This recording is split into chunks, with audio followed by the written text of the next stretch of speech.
के रूप में जिस श्लोक का पाठ किया है, उस श्लोक को आज से लगभग 1800 वर्ष पहले आचार्य समंतभद्र स्वामी ने बृहत् स्वयंभू स्तोत्र में शीतलनाथ भगवान की स्तुति करते हुए लिखा है। ये श्लोक मुझे अत्यंत प्रिय है। मैं यदा कदा पढ़ता रहता हूँ, पढ़ाता रहता हूँ और मुझे इसमें बहुत अधिक आनंद आता है, बहुत भाव भाषित होता है। अपना प्रकरण भी कुछ ऐसा ही चल रहा है। इस श्लोक का अर्थ क्या है, इसे मैं थोड़ा कथात्मक शैली में बताता हूँ। आप ऐसा समझो कि एक बार आचार्य समंतभद्र स्वामी वन में एक वृक्ष के नीचे शिला पर विराजमान थे और बहुत भक्त घेरे हुए थे, बहुत भक्त आए हुए थे। बैठे थे, शांति से सब लोग बैठे थे, अनुशासन से, गंभीरता से, शांत वातावरण था, कोई कोलाहल नहीं था, क्योंकि मुनिराज कुछ बोलकर ही उपदेश नहीं देते। अवान विसर्गम वपुषा निरूपयन्ता, बिना बोले भी बहुत कुछ कहते हैं। सही पूछो तो सब कुछ बिना बोले कहा जाता है। बोल के तो बात 2 नंबर की हो जाती है, बिना बोले बात 1 नंबर की होती है। बोलने में आधी बात आती है, इसलिए वो कमजोर हो जाती है और बोलना कभी कभी मजबूरी होता है। तो बिना बोले ही उपदेश दे रहे थे और सभा में सन्नाटा था। एकाएक आचार्य समंतभद्र ने ही उस शांति को तोड़ा और प्रश्न पूछा, बताओ इस दुनिया में सबसे शीतल वस्तु क्या है? सभा में एक प्रश्न उछाला, बताओ इस दुनिया में सबसे शीतल वस्तु क्या है? तो एक किसान बैठा था, कहने उसने हाथ खड़ा किया, बोला, महाराज ये वट वृक्ष की छाया है, मेरे ख्याल से संसार में सबसे शीतल इसकी छाया है। मैं किसान हूँ, हल चलाता हूँ, बहुत मेहनत करता हूँ और उसके बाद में जब थक जाता हूँ जोर से तो दोपहर में इसी की छाया के नीचे बैठकर छाछ राबड़ी खाकर सोता हूँ और ऐसे खर्राटेदार नींद आती है और थकान उतर जाती है आधा घंटे में। मुझे लगता नहीं इससे ज्यादा शीतल वस्तु संसार में दूसरी कोई होगी, तो मेरे हिसाब से इसे टॉप मान लिया है। एक पंडित जी बैठे थे, वो कहने लगे, महाराज मैं बताऊं? बोलो। महाराज मैं रोज सुबह उठ के गंगा में डुबकी लगाता और जून मई के महीने में भी दिन भर ठंडक रहती है। लोग जाने क्या क्या शीतोपचार करते हैं, लेकिन मैं जो गंगा में सुबह सुबह डुबकी लगाता हूँ ना, उसकी शीतलता दिन भर मुझे महसूस होती है। इसलिए गंगा जल से ज्यादा शीतल वस्तु दूसरी कोई चीज नहीं। एक चंदन का व्यापारी बैठा था, बहुत बड़ा सेठ, कहने लगा, क्या महाराज आप किन से पूछ रहे हो? मैं बताऊं, चंदन चंदन चंदन, संसार में चंदनम शीतलम लोके, चंदनादपि चंद्रमा, चंद्र चंदन द्वयोर मध्य शीतला साधु संगति। बोले महाराज चंदनम शीतलम लोके, पूरे भूमंडल पर सबसे शीतल कोई वस्तु है तो चंदन। राजा भी बैठा था, क्या वातावरण था। पहले मुनिराज के चरणों में भी राजा बैठते थे। तो राजा बैठा था, राजा ने कहा महाराज चांदनी सबसे शीतल है। प्राकृतिक वस्तु बता रहे हैं, सब ऐसे ही बता रहे हैं। मैं राजा हूं, मेरे जितना टेंशन किसी को नहीं होगा। वो पड़ोसी ने आक्रमण कर दिया, ये कर दिया, वो कर दिया, कितने मेरे माथे टेंशन है मैं जानता हूँ। लोग तो सोचते हैं राजा खुश रहते होंगे, लेकिन मेरे ऊपर कितनी जिम्मेदारियां हैं, तो मेरे को बहुत तकलीफें रहती है। लेकिन दिन भर सारी तकलीफों में दिमाग खराब करते करते आखिरकार शाम को मैं महल के साथ खंडूर पर छत पे जाके बैठता हूँ, तो जो मुझे चांदनी में थोड़ी देर बैठता हूँ, सारा टेंशन साफ। तो मुझे लगता है कि संसार में चांदनी सबसे शीतल है। रानी भी बैठी थी। रानी ने कहा महाराज आप पुरुषों ही पुरुषों से पूछे जा रहे हो, हम महिलाओं का नंबर नहीं ले रहे। विधानसभा में भी 33% महिलाओं को जगह मिलती है, आप क्यों महिलाओं को महत्व नहीं दे रहे। जैन धर्म में सबसे ज्यादा महिलाओं को महत्व दिया है। मैं एक व्याख्यान करता हूँ पूरा, जैन धर्म में नारी की स्थिति। सब धर्मों में नारी को इतना महत्व नहीं दिया जितना महत्व जैन धर्म में दिया है, जैन समाज में भी दिया है। आज भी वर्तमान में सबसे ज्यादा साक्षर नारियां कहीं पाई जाती है तो वो जैन समाज है। बहुत से लोग तो स्त्री में आत्मा ही नहीं मानते, ऐसे भी एक दो धर्म है। एक धर्म ऐसा कहता है कि स्त्री में और बकरी में कोई अंतर नहीं होता, मगर जैन धर्म में स्त्री को वैसा ही भगवान आत्मा माना है जैसा पुरुष को माना है, केवल पैकिंग का अंतर है। नारी गुणवती धत्ते स्त्री सृष्टि अग्रिमम पतम, जिनसे नाचार्य ने महापुराण में लिखा कि गुणवती नारी सृष्टि के अग्रिम पद को प्राप्त कर सकती है, कोई बड़ी बात नहीं। ऐसे बहुत बहुत बात है, वो टॉपिक नहीं आ रहा है। तो रानी ने कहा कि आप मुझको भी बोलने दोगे? बोले हाँ बताओ। तो रानी ने कहा महाराज बसेरे के मोती का हार, बसेरे के मोती का हार होता है, वो इतना ठंडा होता है कि पहन लो तो जुकाम हो जाए, इतना ठंडा। तो मेरे हिसाब से सर्वोत्कृष्ट शीतल वस्तु उसको मानना चाहिए। ऐसे ही बहुत लोग उत्तर दे रहे थे, मैं कितने सुनाऊं, किसके सुनाऊं। आप कल्पना करो कि उस सभा में आप भी बैठे होते तो क्या करते। हो सकता है हम में से भी कोई हैंड रेज करता, और क्या पता कोई क्या जवाब देता। कोई कहता महाराज हितैषी का एसी वो सबसे ठंडा होता है।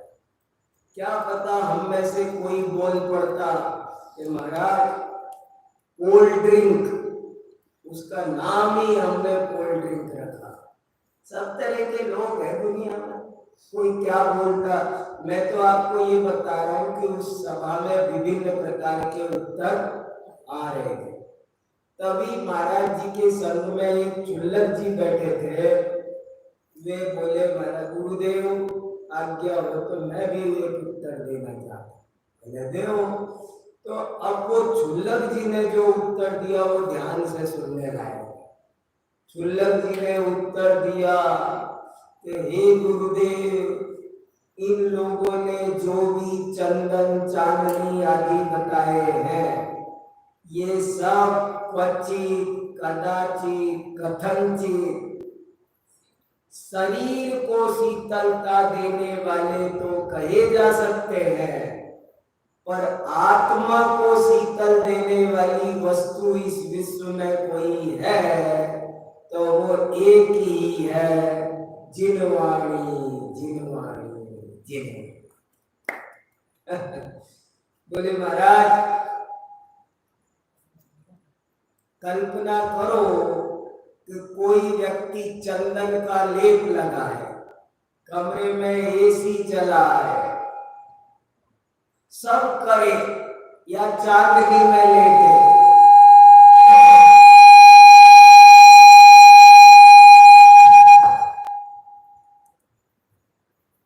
सब कुछ करे, समझो उसने इन सारे साधनों का प्रयोग कर लिया, लेकिन अंदर में क्रोध आदि किसी कसाय की अग्नि धधक रही है, तो उसकी सारी रात करवट बदलते सब साधन दे दिए उसको लौकिक शीतलता के, लेकिन फिर भी उसकी रात कैसे बीतेगी? वो सो नहीं सकेगा, पूरी रात करवट बदलता रहेगा। और दूसरी तरफ इनमें से कुछ भी ना मिले, केवल जिनवाणी मिले, और व्यक्ति जंगल में हो, पहाड़ की चोटी पर हो, सूरज तप रहा हो, अरे सूरज क्या तप रहा हो, सिर पर किसी ने सिगड़ी भी जलाई हो, पर यदि अंदर में जिनवाणी है तो शीतलता का झरना झरता है। बताओ शीतलता कहाँ है? अब मुझे ये दृष्टांत अत्यंत प्रिय है और मुझे इससे बहुत लाभ हुआ है, मेरा जीवन बदला है। मैंने अपने आप को जिनवाणी में समर्पित कर दिया। संसार में कोई चीज शीतलता देने वाली है, अब पेट भरने की और आजीविका की चिंता भी मुझे बची जब ये पढ़ क्या रखा है इन चीजों में। सबके पेट भरते ही है अपने अपने कर्मोदय अनुसार, पशु पक्षियों के लिए ये कोई बड़ी बात नहीं है, भव भव में भरे हैं, मगर ये काम नहीं हुआ। एक दृष्टांत मुझे ये भी बहुत प्रिय है कि एक बार किसी ने श्रीमद् रायचंद्र से पूछा, श्रीमद् रायचंद्र की तस्वीर देखी है, हड्डी हड्डी निकल रही है, कैसा शरीर हो रहा है ना। तो किसी ने उनसे पूछा ये क्या हालत बना रखी है, इस शरीर का ध्यान नहीं रखते तुम? तो उन्होंने उत्तर दिया कि देखो भाई, मेरे पास 2 बगीचे हैं और पानी इतना सही है कि एक बगीचे को सींचा जा सके, एक को हरा भरा रखा जा सके, पानी इतना ही है। तो मैंने पिछले सारे जन्मों में अपना सारा पानी शरीर रूपी बगीचे में सींचा, मेरा आत्मा रूपी बगीचा कई जन्मों से सूखा पड़ा है, सूख गया। सो इस बार मैंने निर्णय किया है कि अब चाहे ये एक बार शरीर रूपी बगीचा सूख जाए, लेकिन इस जन्म में तो मैं आत्मा रूपी बगीचे को हरा भरा करूंगा। जचती है आपको कुछ बात? ये बात जच गई तो निहाल हो जाओगे। ये सब महिमा किसकी है? सारे साधन है, पर जिनवाणी नहीं है तो शांति नहीं है, और कुछ नहीं है मगर अंदर में जिनवाणी है तो अमृत है। इसलिए इस बात को गंभीरता से समझकर ज्ञान का बहुत अधिक महत्व है। ज्ञान समान आन जगत में सुख को कारण, ये परमामृत जन्म जरा मृत रोग। ये समझ में आ जाए, कल्प वृक्ष और चिंतामणि से भी बड़ी कोई वस्तु है तो वो ज्ञान है। संकल्पम कल्प वृक्षस्य, माने वो तो मांगने से देता है। चिंत्यम चिंतामणिरपि असंकल्प्यम असंचिन्त्यम फलम धर्मादवाप्यते। तो इसलिए बहुत भाग्य से जाने कितने जन्मों बाद आज इतना सुंदर अवसर आप लोगों को मिला है। जाने कैसे भाड़ में से उचट के चना निकल आया है।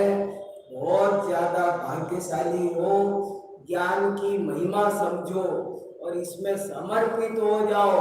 कोई चिंता मत करो, जो इतनी मन में ठान लो कि जो होगी सो कर लेंगे, भीख मांग के खा लेंगे, वो दिक्कत आने वाली नहीं है। मगर ऐसी भावना रखो। एक अक्षपाद नाम के ऋषि हुए हैं, उनकी भी दृष्टांत बड़ा अच्छा है। अक्षपाद ऋषि का ओरिजिनल नाम अक्षपाद नहीं था, उनका ओरिजिनल नाम था गौतम। गौतम ऋषि न्याय दर्शन के प्रवर्तक हुए हैं, तो उनका नाम अक्षपाद पड़ा। कैसे पड़ा? तो वो बहुत शौकीन थे, जब देखो तब पढ़ रहे हैं। एक दिन वो इतना पढ़ रहे थे कि वो पढ़ते पढ़ते चलने लग गए। चलते कहीं जाना था तो चलते चलते भी पढ़ने लग गए। देखो तो ये भी एक तरह का चढ़ा कुमार। सब पढ़ते जा रहे थे और पढ़ते पढ़ते जंगल में एक गड्ढे में उतर गए। जंगल में पहुंच गए और जंगल में एक गहरी खाई थी, उसमें उतर गए और आगे रास्ता बंद था, निकल नहीं पा रहे। तो पढ़ने लगे, फिर भी परवाह नहीं। तो कोई वन देवता प्रसन्न हुआ, ऐसा कैसा पढ़ाकू मिला उनको। तो वो आया प्रकट होकर के कहने लगा, मैंने आप जैसा अध्ययनशील आज तक नहीं देखा, अब मैं प्रसन्न हुआ हूँ और आपको कोई वरदान देना चाहता हूँ। तो उन्होंने कहा थैंक यू, मुझे कुछ नहीं चाहिए, पधारो। बोले नहीं कुछ तो बताओ, मैं अपना भला करने के लिए आपको देना चाहता हूँ। जब बहुत आग्रह किया तो उन्होंने कहा अगर तुम कुछ देना ही चाहते हो तो ऐसा करो, मेरे पैरों में 2 आंख लगा दो, क्योंकि ये जो 2 आंख है ना, ये तो मैं केवल पढ़ने के लिए रखना चाहता हूं, बाकी के काम करने के लिए, चलने फिरने के लिए दूसरी 2 आंख लगा। कैसा अध्ययन का शौक होना चाहिए। खूब पढ़ेंगे तब जाके काम चलेगा। कितना पढ़ना है, आनंद के साथ पढ़ना है। इतनी जब आपको पढ़ने की रुचि लगेगी तो आप भूल जाओगे सब कुछ, तब आनंद आने लगेगा। इसलिए ज्ञान का महत्व समझना है। धन कन कंचन राज सुख समय सुलभ कर जान, दुर्लभ है संसार में एक यथार्थ ज्ञान। ये बड़ी चीज है। ऐसे बहुत मेरे पास हजारों, मैंने पूरी नोटबुक बना रखी है ज्ञान का क्या महत्व है। एक नोटबुक पूरी बना रखी है ज्ञान का महत्व। ज्ञान का महत्व पर मैं हजारों लाखों कोटेशन बता सकता हूँ। तत्व ज्ञान विहीनानां दुःखमेव हि शाश्वतम्। जो तत्व ज्ञान से रहित है उसे हमेशा दुखी दुखी, जहां जाए वहां दुखी है। तत्व ज्ञानम ही जीवानाम लोकद्वय सुखावहम। बताया ना, ज्ञान के बिना तो झाड़ू भी नहीं लगती। संसार में जो कुछ है वो ज्ञान से है, जो कुछ है सो ज्ञान से है। सारी व्यवस्थाएं किससे होती है? कितना कल विस्तार से सब समझाया ना, दोबारा क्या रिपीट करूं। सब चीजें ज्ञान से चल रही है। जिस काम को लाख आदमी मिलकर नहीं कर सकते, उस काम को एक आदमी करता है चुटकियों में। कैसे करता है? ज्ञान से करता है। तो ज्ञान की बहुत बड़ी कीमत है, सारे मोक्ष मार्ग में भी और सारे लौकिक मार्ग में भी ज्ञान चाहिए। ज्ञानी व्यक्ति बड़ी से बड़ी विपदा तिर सकता है। ऐसी मुझे हजारों कहानियां भी पता है। एक सूक्ति पंचतंत्र में बार बार आती है। पंचतंत्र जानते हो? जी। जैन रचना है, ये जानते हो? ये नहीं जानते। पंचतंत्र के लेखक विष्णु शर्मा। शर्मा माने श्रवण, पहले सब श्रवण होते। उस ये बलदेव उपाध्याय की एक पुस्तक है, संस्कृत साहित्य का इतिहास। सब लोग पढ़ते, ऐसा कोई संस्कृत टीचर नहीं होगा जिसने ये किताब नहीं पढ़ी। संस्कृत साहित्य का इतिहास, बलदेव उपाध्याय। उसकी पृष्ठ संख्या 8 पर लिखा है कि संसार में जितना भी कथा साहित्य है, पंचतंत्र और हितोपदेश भी सब जैन आचार्यों की देन है। सब संसार में जितना कथा साहित्य है वो सब, कथा साहित्य पर भी बोलता हूँ खूब, बहुत विशाल कथा साहित्य पर बातें हैं। लाखों कथाएं जैन आचार्यों ने लिखी। उस पंचतंत्र में अनेक कहानियां, पंचतंत्र में साफ साफ जैन मुनियों की अनेक, फांस तनकसी, तन्मय साले, चार लंगोटी, ये कहानी कहाँ की है? चार लंगोटी ये किस पुराण में मिलती है? पंचतंत्र में मिलती है। जैन मुनि दिगंबर मुनि की कहानी है, पता है कि नहीं है? अरे क्या, एक नगर में एक मुनि महाराज आए, शॉर्ट में सुना देता। एक नगर में मुनि महाराज आए तो नगर के लोग उनसे कहते रहते थे कि महाराज आप नग्न रहते हो, हमारे गांव वालों को, बहन बेटियों को शर्म आती है। आप है ना जब बाहर निकलो तभी सही, पर एक लंगोटी पहन लो। बार बार रिक्वेस्ट करते थे, आपका यहाँ चातुर्मास करेंगे। आप चातुर्मास रख दिया और उनको जैसे तैसे मना लिया इतनी सी बात के लिए। एक लंगोटी, चलो कोई बात नहीं, तुम सबको खुशी मिले। तो कोई पूछ रहा था ना, अगर हम थोड़ा सा कुछ कर दे प्रभावना के लिए तो क्या दिक्कत है? उनने सोचा प्रभावना हो जाएगी, अपने थोड़ा सा मान जाओ तो क्या दिक्कत है, चातुर्मास में खूब धर्म प्रभावना का। तो बोले ठीक है। तो लंगोटी की एक बात मान ली, स्वीकार कर ली। जब उन्होंने लंगोटी की बात स्वीकार कर ली तो लंगोटी धोनी पड़ती, जब धोए तब क्या पहने? तो उन्होंने एक और ला दी। महाराज दो रखना पड़ेगी, क्योंकि एक लंगोटी पंचतंत्र की कहानी सुना रहा। तो 2 लंगोटी रख ली महाराज ने कि भाई एक धोएंगे तब ना, तब क्या पहनेंगे? तो दूसरी लंगोटी चाहिए, तो दूसरी लंगोटी रख ली। अब जब दूसरी लंगोटी रख ली तो एक दिन चूहा उतर गया। चूहे परेशान करते थे, अब लंगोटी की रक्षा करना वो एक काम हो गया। तो क्या करे? तो समाज के लोग आए, बोले महाराज ऐसा करते हैं, आप चिंता मत करो, यहाँ ये एरिया ऐसा ही है, इस एरिया में चूहे तो बहुत ही है साहब, ये तो होता ही रहता है, हमारे घरों में भी बहुत नुकसान करते हैं, उसका कोई इलाज नहीं है। पर ऐसा करते हैं, एक बिल्ली रख देते हैं यहाँ आपके कमरे में, तो वो बिल्ली है ना वो रहेगी तो चूहे हुए नहीं आएंगे, फिर आपकी लंगोटी कोई चूहा नहीं कुतरेगा। बोले ठीक है, ये तो बढ़िया इंतजाम है भाई। हम लोग सुविधा जुटाने के नाम पर कितनी दुविधाएं जुटा लेते हैं। एक वो इष्टोपदेश में लिखा है कि एक विपत्ति को सुलझाने के लिए ये जीव अनेक विपत्तियां सिर पर ले लेता है, रैंक की तरह विपत्तियों की कड़ी पाल लेता है। तो उसने बोले बिल्ली पाल लेते हैं, और लगता कैसा है, हाँ ये तो बढ़िया रहा, बहुत बढ़िया इंतजाम हो गया है। तो अपन खुश होते हैं, अपन सोचते हैं एक गाड़ी खरीद लो तो आराम हो जाएगा। ये नहीं पता कि कितनी दिक्कतें आ गई। आज ये टायर खराब हो रहा है, आज वो टायर खराब हो रहा है, आज इंश्योरेंस खराब हो रहा है, अब ये डीजल बढ़ रहा है, तेल बढ़ रहा है, ये हो रहा है, कितने झंझट लग जाते हैं। उसके साथ में मधुमक्खी की तरह बीमारियां चिपक जाती है। तो बिल्ली रख दी, अब बिल्ली म्याऊं म्याऊं करे, भूख लगे उसको, तो बिल्ली को दूध पिलाओ तब वो बिल्ली रहेगी, नहीं तो बिल्ली कैसे रहेगी।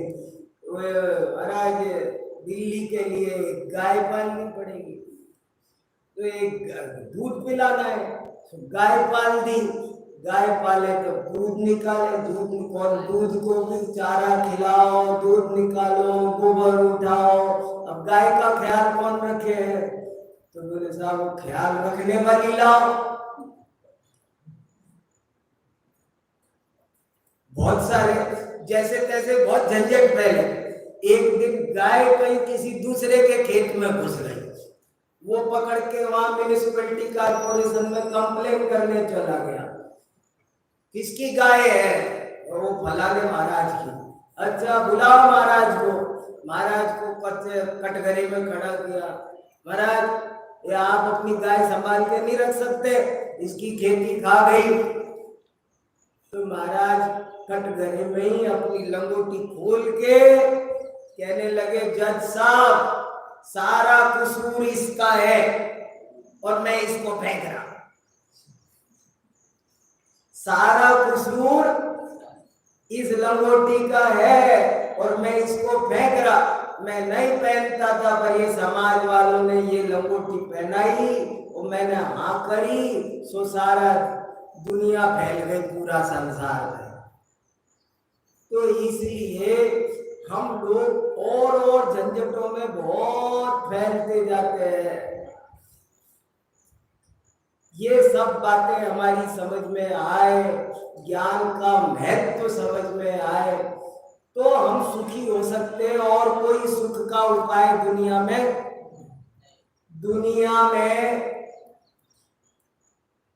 ये लोग कहते हैं दुनिया में दुख है, संसार में दुख है। मैं कहता हूं संसार में दुख है ऐसा मत बोलो, संसार दुखमय है ये बोलो। समझ में आया, फर्क समझ में आया। संसार में दुख और संसार दुखमय, इसमें फर्क है, कुछ जमीन आसमान का अंतर है। संसार में दुख में तो आधारादे अधिकरण संबंध है। घड़े में मिट्टी होना अलग बात है, घड़ा मिट्टीमय है, तो संसार तो दुखमय ही है। लेकिन एक ज्ञान की कला ऐसी है कि उस दुख में, संसार में भी आप सुखी रह सकते। बर्नार्ड शॉ का एक स्टेटमेंट मुझे बहुत अच्छा लगता है। एक फिलोसोफर हुआ बर्नार्ड शॉ, उसने लिखा यदि तुम्हारा सब कुछ नष्ट हो जाए और केवल 2 पैसे बचे तुम्हारे हाथ में, सब नष्ट हो जाए, केवल 2 पैसे बचे, तब भी तुम 1 ही पैसे से रोटी खरीदना, रोटी का काम 1 पैसे से चला, और बाकी दूसरे 1 पैसे से एक गुलाब खरीद लेना। बोले क्यों? कि वो तुमको ये शिक्षा देगा कि इतने कांटों के बीच भी जब ये खिल सकता है तो संसार के अनंत कष्टों के बीच में भी खुश रह सकता। खुश रहने की कला सीखी जा सकती है, संसार को सुख में नहीं बनाया जा सकता। तो दुखमय ही है, तो ये महिमा ज्ञान की है। सारा प्रताप लौकिक मार्ग में भी, अरे सम्यक दर्शन ज्ञान चारित्राणी मोक्ष मार्ग, इस सूत्र को पढ़ रहे हैं आजकल हम राजवार्तिक में, तो वहां एक बात आई कि ज्ञान प्रधान है इसलिए मध्य में रखा। ज्ञान ऐसा उत्तर दिया कि ज्ञान को मध्य में क्यों रखा, तो बोले प्रधान है ज्ञान इसलिए मध्य में रखा। बोले क्यों, क्यों प्रधान क्यों है और बीच में, बोले ज्ञान श्रद्धा और चारित्र दोनों को कंट्रोल करता है, दोनों का कंट्रोलर है। यदि ज्ञान नहीं होगा तो श्रद्धा अंधश्रद्धा हो जाएगी, ज्ञान बिना की श्रद्धा भटक जाएगी और ज्ञान बिना का चारित्र पाखंड कहलाएगा। श्रद्धा और चारित्र दोनों को संभालने का काम कोई करता है तो ज्ञान करता है। जैसे समझ लो मुझे मेरे 2 बेटों को सड़क पार करानी है, छोटे छोटे बच्चे हैं और किसी पिता को अपने दोनों बच्चों को सड़क पार कराना है, हाईवे पार कराना है, तो कैसे पार कराता है? एक तरफ एक को रखता है, दूसरी तरफ एक को रखता है और खुद बीच में लगता है। दोनों, इसका हाथ इधर से पकड़ेगा, इसका हाथ इधर से पकड़ेगा। क्यों? अगर ये छूट गया तो ये इसका एक्सीडेंट हो जाएगा, ये छूट गया तो इसका एक्सीडेंट हो जाएगा। इसलिए खुद बीच में लगकर दोनों को जैसे कंट्रोल करता है, ऐसे ही श्रद्धा और चारित्र दोनों को कंट्रोल करने का काम, दोनों को संभालने का काम, दोनों को नहीं भटकने देने का काम ज्ञान करता है। ज्ञान पर बहुत जोर दिया गया। प्रवचन सार गाथा 80 से 86 85 चरणामृत चूलिका, इनमें तो बहुत जोर दिया। ये कहा कि ज्ञान के बिना उपयोग स्थिर किस भरोसे करोगे? तम्मा सत्थम समधिदव्वम, सारा मोह, श्रद्धा और चारित्र दोनों क्या है? मोह। ये दर्शन मोह, ये चारित्र मोह, और मोह का क्षय ज्ञान से होता है। जिण सत्था दो अट्ठे पच्चखा दी बुझ दे नियमा, खी यदि मोहो वचयो तम्मा सत्थम समधिदव्वम। क्या करना? देखो हमको, मैं एक बात सोचता हूं कभी कभी, जिनवाणी ने हमको 3 काम बताए हैं मोक्ष मार्ग में जाने के लिए। हमको 3 काम बताए हैं कि आप श्रद्धा ठीक करो, ज्ञान ठीक करो और चारित्र। मैं ऐसी कल्पना करता हूं कि हमारी आत्मा में अनंत गुण है, हम अनंत गुणों के गोदाम हैं, पर लगभग सारे गुण शुद्ध हैं। उन गुणों में, हमारे सारे गुणों में विकार नहीं आया। हमारे अस्तित्व गुण में क्या विकार आया? हमारे वस्तुत्व गुण में क्या विकार आया? द्रव्यत्व। हमारे लगभग गुण तो, जैसे समझ लो एक अनार होता है ना, उसमें 3 दाने खराब हो गए, अनार पूरा का पूरा बढ़िया है, तो अनार फेंकते हैं कि वो 3 दाने निकाल देते हैं।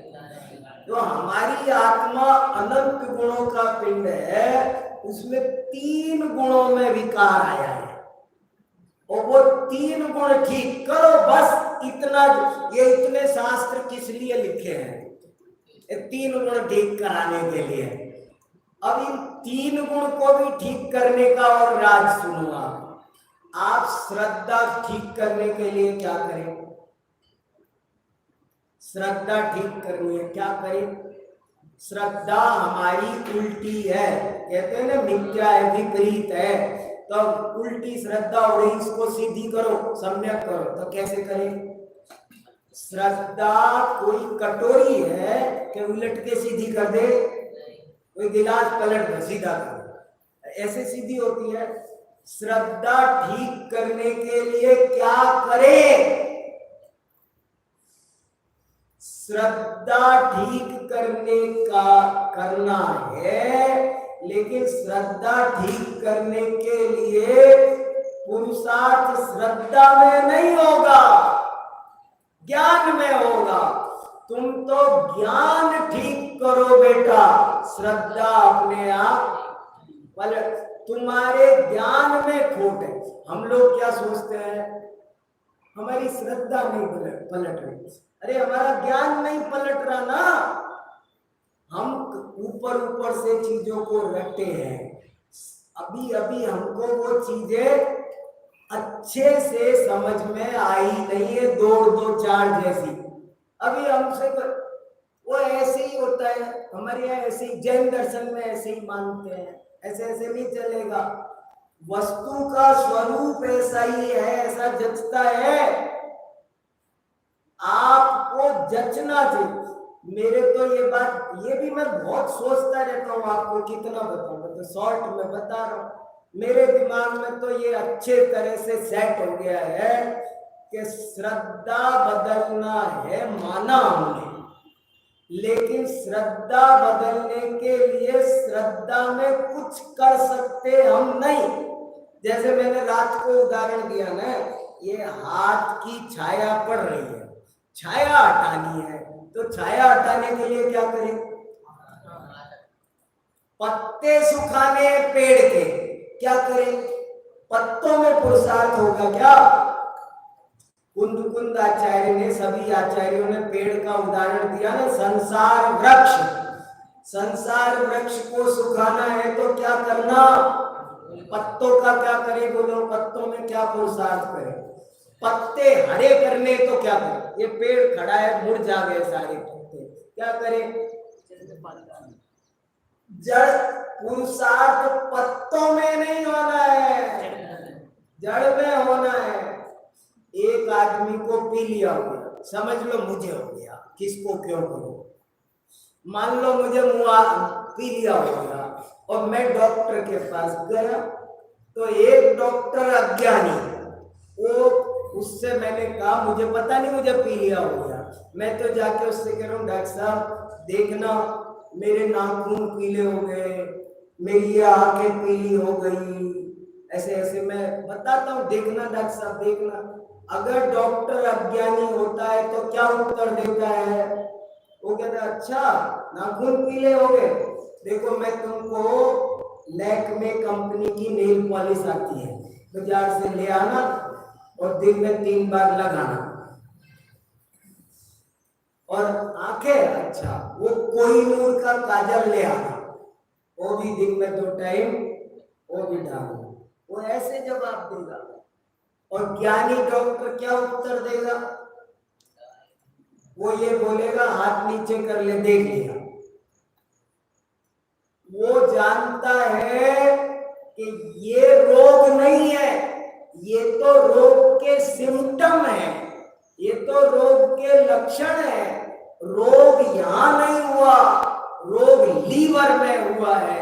और वो दवाई किसको देगा? वो लीवर में दवाई देगा। और ये इनकी दवाई ये अपने आप हो जाएगी।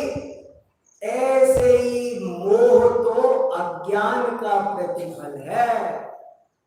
तुम अज्ञान का नाश करो तो मोह का नाश तो बहुत जोर दिया कुंद महाराज ने प्रवचन सार में। तुम द्रव्य गुण पर्याय को ठीक से तुम्हारे समझ में आनी चाहिए बेटा, अंदर से समझ में आनी चाहिए। और वो समझ में आए और फिर मोह खड़ा रह जाए, ये संभव नहीं है। इसलिए पुरुषार्थ सारा का सारा, यहां भी चारित्र का भी सब ज्ञान मुख्य है। ज्ञान सही होगा तो सब काम। असल में हमको ज्ञान नहीं हुआ है, हमने ऊपर ऊपर से रटा भरे है पर अभी हमको समझ में नहीं आया, इसलिए मैंने तो अपना जीवन ज्ञान को समर्पित कर रखा है। मेरे पास और कोई काम नहीं, और वही ज्ञान आपको कैसे मिल जाए मेरी ये भावना चल रही है। बस मैं यही सोच रहा हूं कि आप लोग किनारे आ गए हो। बहुत बड़ी बात हो गई है, बहुत बड़ी बात। एक छोटा सा दृष्टांत सुना के बात पूरी करता हूं। एक आदमी अंधा था और वो बहुत बड़े ऑडिटोरियम में कोई फंक्शन देखने गया। बड़ा फंक्शन था तो वो गया। देखने के बाद में सब लोग तो चले गए और वो अकेला रह गया। अब वो अकेला रह गया तो निकल नहीं पा रहा। बहुत बड़ा हॉल, समझ में ही ना आए, ऐसे ऐसे हाथ मारे, अंधा है, कुछ समझ में नहीं आया। वो आवाज दे तो कोई सुने नहीं, सब सुनने वाले सब चले गए, अकेला। उसको ये समझ में आ गया कि अब आज तो मैं ऐसे ही यहाँ पर मर जाऊंगा, अब मैं यहाँ मैंने इतनी कोशिश करके थक गया कि उसको ये समझ में आ गया कि मेरी मृत्यु ऐसे ही लिखी है। अब आज मैं यहाँ ऐसे ही तड़प के मर जाऊंगा, यहाँ से बाहर नहीं निकल पाऊंगा। आखिरकार योगान योग, तड़पते तड़पते, हाथ पैर मारते मारते, चिल्लाते चिल्लाते, जैसे तैसे उसका हाथ एक दीवार पे जा लगा। दीवार पे हाथ जा लगा। जैसे ही दीवार पे हाथ लगा, उसे बहुत शांति मिली। क्यों मिली? वो समझ गया कि दीवार मिली है तो द्वार भी मिलेगा। अब इस दीवार को नहीं छोड़ूंगा, दीवार के सहारे सहारे बढ़ता चलूंगा। कितना भी बड़ा हो पर कहीं कहीं तो द्वार भी आ ही जाएगा, और वो उस द्वार के सहारे बढ़ता चला गया। जब वो उस द्वार के दीवार के सहारे बढ़ता चला गया, लेकिन जब द्वार आया ना तो उसके सिर में खुजली हुई। तो उसने जरा देर के लिए ऐसे हाथ हटाया और खुजली करने लगा और चलता भी रहा। तो द्वार निकल गया और खुजली करके फिर हाथ लगाई तो फिर दीवार। 4 दरवाजे थे, इतने बड़े, चारों दिशा में बड़े बड़े एग्जिट पॉइंट थे, मगर जब दूसरा दरवाजा आया तब भी ऐसे ही हुआ, तीसरा आया तब भी ऐसे ही हुआ, चौथा आया तब भी ऐसे ही हुआ, और वो बाहर नहीं निकल पाया। और आखिरकार फिर से चक्कर खा के धड़ाम गिर गया। वो दीवार भी उसके हाथ से छूट गई और फिर बीच ऑडिटोरियम में पहुंच गया। हमारे आपके साथ भी ऐसा पंच परावर्तन करते हुए हुआ है। किनारे आए हैं और फिर जाकर के वहीं पर पहुंच गए, तो ऐसी हालत हमारी ना हो जाए। अपन आए हैं, देव शास्त्र गुरु की दीवार मिली है तो रत्नत्रय का द्वार भी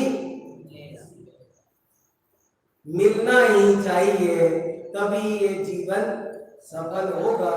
आप सब अच्छी ज्ञान आराधना करो, जीवन में ज्ञानोदय हो, इसी मंगल भावना से अपनी बात पूरी करें।